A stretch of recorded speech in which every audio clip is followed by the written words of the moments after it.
There is a silent dignity in the crow, a creature often dismissed as ordinary, even ugly. Yet observe closely and you will discover a profound lesson. The crow does not beg. It does not lower itself in desperate pleas for affection or recognition. It survives, it adapts, it thrives in spaces others overlook. It carries within it a black sheen, not of emptiness, but of depth, an abyss where mystery and strength dwell. Love, like the crow, is not a performance of desperation. When one kneels and begs for it, love ceases to be love. It becomes pity, manipulation, or illusion. True love cannot be purchased with self-abandonment. It cannot be sustained by sacrifice of dignity.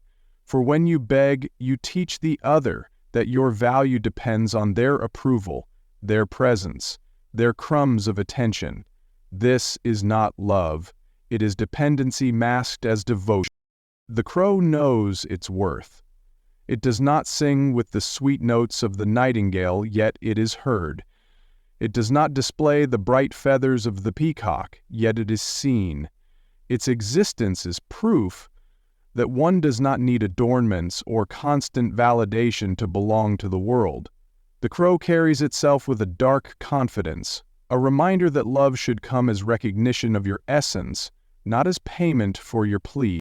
To beg for love is to betray yourself. It is to silence your own song in exchange for echoes from another. But love, in its highest form, is not a transaction. It is an exchange of recognition, a union of beings who see each other without distortion. Where there is begging, there is no freedom, and without freedom, love suffocates.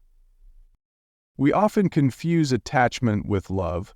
Attachment fears abandonment, and so it clings, it begs, it bargains, but love is not afraid of loss. Love allows space. Love stands tall even in solitude. The crow perches alone on the branch, unafraid of silence, unafraid of distance.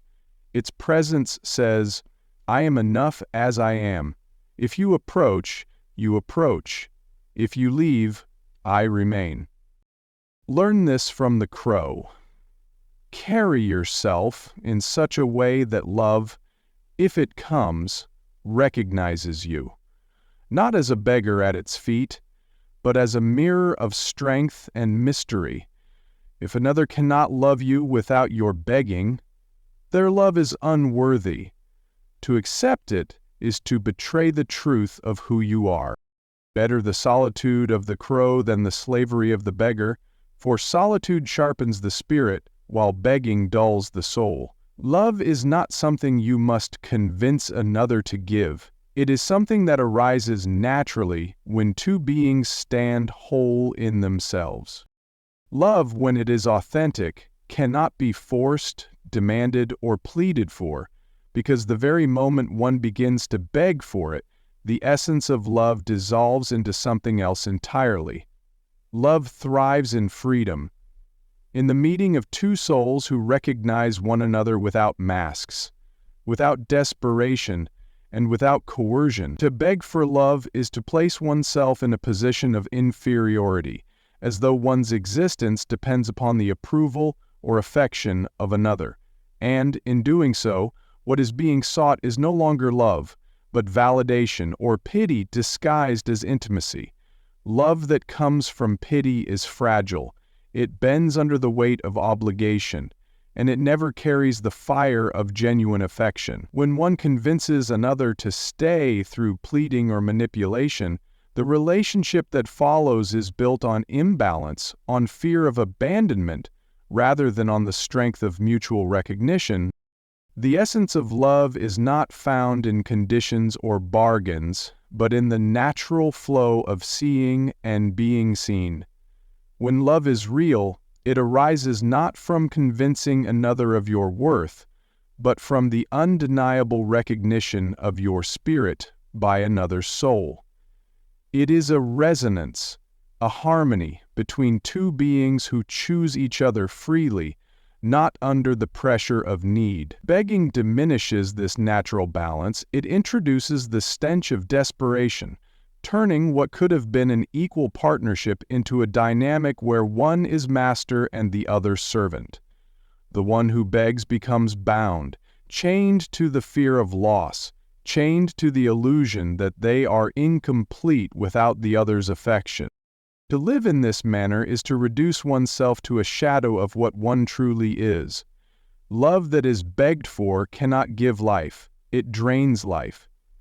It becomes a hollow performance where one partner is always appeasing, always sacrificing, always suppressing their essence in order to hold on to a fragile bond.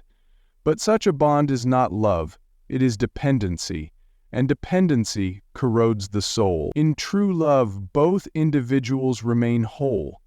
They stand firm in themselves and meet one another not out of lack, but out of abundance. Only then does love flourish as a force that uplifts, rather than as a rope that binds. The crow teaches us this silent truth. It does not beg to be admired for its dark feathers. It does not cry for its song to be praised. It exists as it is, unashamed, unaltered, and still it is recognized. Likewise, the human spirit must learn to exist in its dignity, to trust that love which is real will come without entreaty. If love requires begging, it is not love, but a substitute that feeds the ego of the other and diminishes the one who asks. Love is not about proving, convincing, or pleading. It is about being recognized for what you already are. When two beings meet in that recognition, the bond formed is unbreakable, because it does not rely on need, but on truth. The crow carries within its dark wings a lesson most overlook. Dignity is not in display or constant approval, but in the quiet strength of existing without apology. Unlike creatures that seek attention with bright colors or sweet songs, the crow remains unbothered by opinion, standing firm in its own presence. This is the very image of self-worth, a reminder that one's value is not determined by how others see or accept them. To seek love by lowering oneself, to plead for affection at the expense of dignity, is to abandon the very foundation of what makes love meaningful. The crow, though often misunderstood, never bends itself to fit the world's approval. It is unyielding, and in that unyielding stance lies its power. When a person learns to embody such dignity, solitude is no longer a punishment but a sanctuary. The strength of the crow teaches that one can stand alone without fear, that self-worth does not crumble in the absence of validation. Love that is worth receiving will be drawn to this strength, not to desperation. Begging may secure temporary closeness, but it does so by weakening the soul, making one dependent on external recognition. True strength is found in remaining whole, even when love is absent, and in allowing love to approach freely rather than being forced.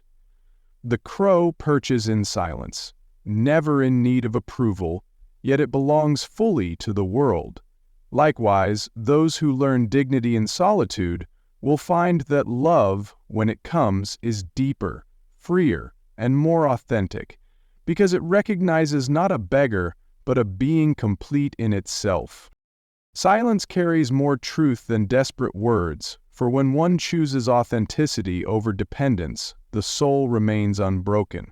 To live as a beggar in love is to trade freedom for chains, to accept affection not as a gift but as a ration given conditionally.